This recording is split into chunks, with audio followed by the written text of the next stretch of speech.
SITക്ക് ഇനി 3 ആഴ്ച കൂടിയുള്ള സമയം. സാധാരണഗതിയിൽ പ്രതികളെ അറസ്റ്റ് ചെയ്താൽ അടുത്ത് ചെയ്യേണ്ടത് എന്താണ്?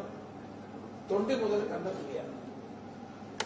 ഈ തൊണ്ടി മുതൽ എന്തുകൊണ്ട് കണ്ടെത്തുന്നില്ല? തൊണ്ടി മുതൽ എവിടെ പോയിരിക്കുന്നു? ഇപ്പോൾ ചില ജൂവലറിയിൽ നിന്ന് കണ്ടെത്തിയെന്ന് പറയുന്ന സ്വർണം ഇത് തന്നെയാണോ എന്നതിനെ സംബന്ധിച്ച് വ്യക്തതയില്ല.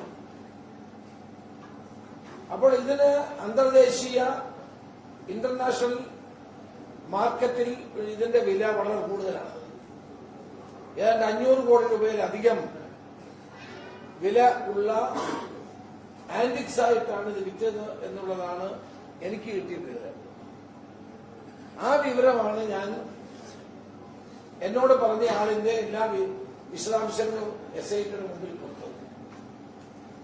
SIT അദ്ദേഹത്തെ വിളിച്ച് ചോദ്യം ചെയ്യുകയും ചെയ്തു. അതനുസരിച്ചുള്ള നടപടികൾ മുന്നോട്ട് പോകണം.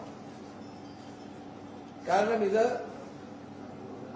അന്തർദേശീയ തലത്തിൽ തന്നെ കോടികളുടെ വില വരുന്ന പുരാവസ്തുവായിട്ട് വിറ്റഴിക്കാനാണ് ഇവർ ശ്രമിച്ചത്.